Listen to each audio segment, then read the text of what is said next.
پاکستان کے لیے بہت خدمات سر انجام دی ہیں.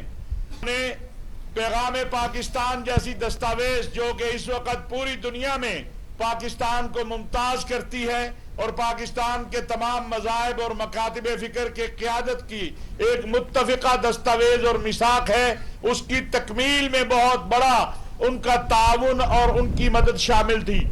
پاکستان کو فیٹف سے نکالنے میں، پاکستان کی خارجہ پالیسی میں جو مشکلات گزشتہ دور میں آ رہی تھی، اس حوالے سے پاکستان کو معاشی اعتبار سے جو ڈیفالٹ کے قریب 2 مرتبہ پاکستان گیا، اس میں ان کا بہت بڑا کردار تھا. آج جب وہ رخصت ہو رہے ہیں تو میں دیکھ رہا ہوں کہ کچھ لوگ جو کل تک جنرل باجوہ کو سلام کرنے کے لیے گیٹ نمبر 4 اور اسلام آباد کے بڑے بڑے ایوانوں کے باہر کھڑے ہوتے تھے، آج انہوں نے بھی تلواریں اور نشتر سنبھال لیے ہیں. یہ کم ظرفی کی بات ہوتی ہے. وہ اس قوم کے سپہ سالار ہیں. اللہ پرسوں جب وہ اپنا منصب چھوڑ دیں گے، کل بھی وہ قابل فخر تھے، آج بھی وہ قابل فخر ہیں اور آئندہ بھی قابل فخر رہیں گے. اور آج ایک اور بات بھی میں کہنا چاہتا ہوں کہ ایک پراپوگنڈا کیا جاتا ہے کہ پاکستان کے سپہ سالار جو ہیں آرمی چیف وہ پاکستان میں نہیں رہتے. میں نے حساب لگایا کہ پاکستان کے قیام پاکستان سے لے کر اب تک جتنے بھی سربراہ بنے پاکستان آرمی کے، 2 یا 3 کے علاوہ باقی سب یا پاکستان میں موجود ہیں یا اللہ کو پیارے ہو گئے ہیں تو ان کی قبریں بھی پاکستان میں ہیں. لہذا ایک جو فضا ہے پاکستان کی آرمی کے خلاف، پاکستان کے سلامتی کے اداروں کے خلاف، وہ فضا ختم کرنے میں ہم سب کو اپنا کردار ادا کرنا ہے. وہ چند افراد ہیں جو باہر بیٹھ کے یا ملک کے اندر، ان کی تعداد 100 کے برابر بھی نہیں ہوتی ہے. ان کا مقصد کیا ہے؟ ان کا مقصد اب بھی آپ نے دیکھا جب سپہ سالار کا تقرر ہو رہا تھا، بہت بڑی افواہ سازی کی گئی. 2-2.5 ماہ پوری قوم کو ایک حجابی کیفیت میں مبتلا کیا. مقصود یہ تھا کہ کسی بھی طریقے سے یہ دنیا پہ ثابت کیا جائے کہ پاکستان کے اندر قوم اور فوج میں تقسیم ہے، پاکستان کی فوج میں تقسیم ہے. لیکن الحمدللہ یہ ساری سازشیں ناکام ہوئی ہیں اور دنیا پر یہ واضح ہو گیا ہے کہ پاکستانی قوم اور پاکستان کی فوج ایک ہے. بڑا عجیب لگتا ہے کہ آج کل وہ لوگ بھی تنقید کر رہے ہیں جو کل تک تمام امراض کا حل جنرل باجوہ کو بتاتے تھے. کیا محترم عمران خان صاحب کی وہ انٹرویوز اور بیانات عام ریکارڈ نہیں ہیں کہ ہماری حکومت کی ہر طرح سے جنرل باجوہ نے مدد کی؟ کیا یہ عام ریکارڈ نہیں ہے کہ ماضی میں خارجہ پالیسی کے حوالے سے ہو، معاشی پالیسی کے حوالے سے ہو، کرونا کے حوالے سے ہو، جو فوج کا کردار ہے وہ سب کے سامنے ہے. اس لیے میں یہ بات عرض کرنا چاہتا ہوں اور گزارش کرنا چاہتا ہوں کہ یہ جو بلا جواز ایک مہم سازی ہے اس کو اب ختم ہونا چاہیے. کل عمران خان صاحب نے جو لانگ مارچ کیا، اس کے بعد انہوں نے اب استعفے دینے کا، ہم ان سے گزارش کریں گے کہ وہ مذاکرات کی ٹیبل پر بیٹھے. ہم تمام پاکستان کی سیاسی مذہبی جماعتوں سے اپیل کرتے ہیں کہ مذاکرات کی ٹیبل پہ بیٹھیں. پاکستان کو جو معاشی، اقتصادی، معاشرتی، اخلاقی چیلنجز ہے، اور سب سے بڑا چیلنج عدم برداشت کا ہے، سب سے بڑا چیلنج تشدد کا ہے، جو ہمارے متشددانہ رویے ہیں، ان کے خاتمے کے لیے پوری قوم کا مزاج بنتا چلا جا رہا ہے. اور اس کا آپ نے اندازہ کر لیں کہ ہمارے اعظم سواتی صاحب میرے وہ بڑے محترم بھائی ہیں، میرا ان سے ذاتی تعلق بھی ہے، لیکن جو کل انہوں نے جو ٹویٹر پہ لکھا، جو رات زبان استعمال کی، اور بھی کچھ حضرات نے، یہ کوئی قابل قدر بات نہیں ہے، یہ قابل مذمت بات ہے. اللہ کے نبی صلی اللہ علیہ وسلم کا فرمان ہے، اور اسی طرح ہمیں اسلامی تعلیمات سے یہ بات ملتی ہے کہ گالی گلوچ کرنا، بلکہ قرآن کا حکم ہے کہ کسی کو برے القاب سے نہ پکارو.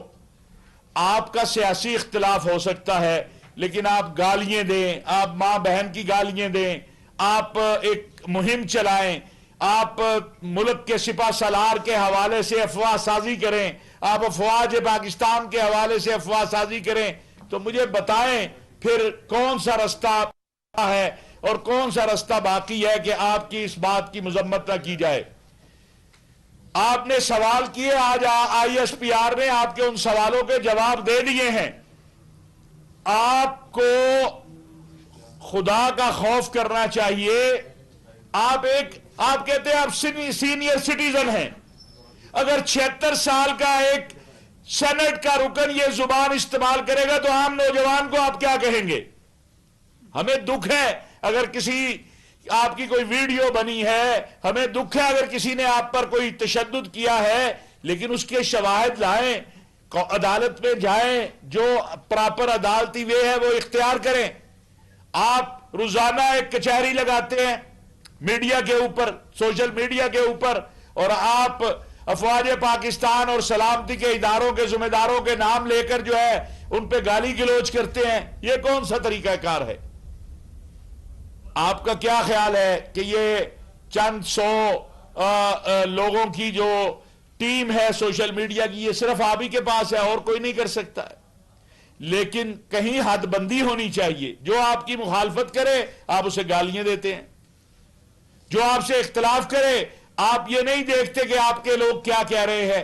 لہٰذا میں آج گزارش کروں گا کہ اس وقت پوری دنیا کے اندر پاکستان کے لیے ایک فخر کا اور اعزاز کا وقت ہے۔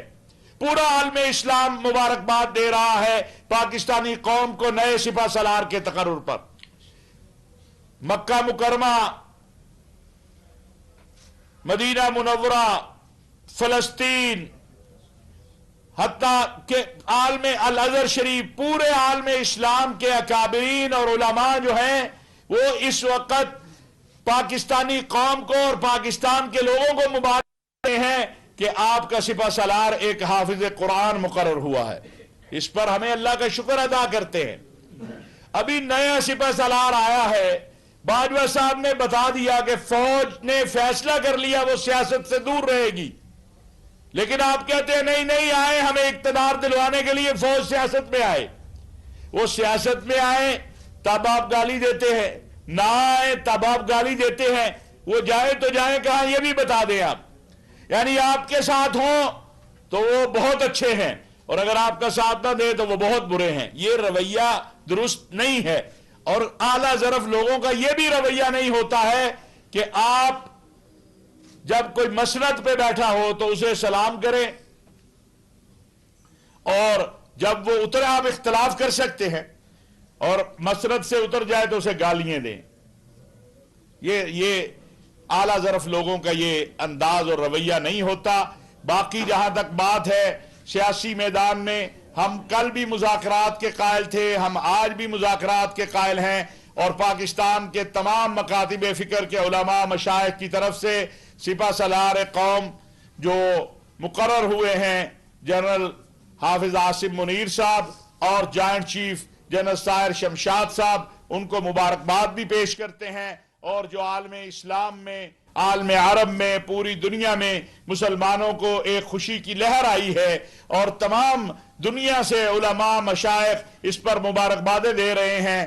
کل رات قاضی القضات فلسطین، مفتی اعظم روس، اسی طرح میں نے عرض کیا سعودی عرب، امارات، مصر، قطر، ہر جگہ سے ایک پاکستان کے سپہ سالار کا جب تقرر ہوتا ہے، چونکہ پاکستان کا عالم اسلام میں ایک مقام ہے، پاکستانی فوج کا عالم اسلام میں ایک احترام ہے، ہمیں فخر ہے کہ آج قطر کے اندر جو ورلڈ کپ ہو رہا ہے فٹ بال کا، آپ دیکھیں کہ وہاں پر پاکستان کی فوج نے سیکورٹی سنبھالی ہوئی ہے۔ یہ ہمارے لیے فخر کی بات ہے، اور یہ بھی فخر کی بات ہے کہ قطر کی حکومت نے جس انداز سے کہا کہ ہم اپنی روایات پہ اور شریعت اسلامیہ پہ کوئی کمپرومائز نہیں کریں گے، یہ پوری دنیا کے لیے ایک مثال ہے، اور مثالی انتظامات کیے ہیں۔ قطر ہمارا برادر اسلامی ملک ہے، اس کی ان خدمات پہ بھی ہم تحسین کرتے ہیں، اور ہمارے لیے قابل فخر لمحہ ہے کہ پاکستان کی فوج اس عالمی ایونٹ کو، جو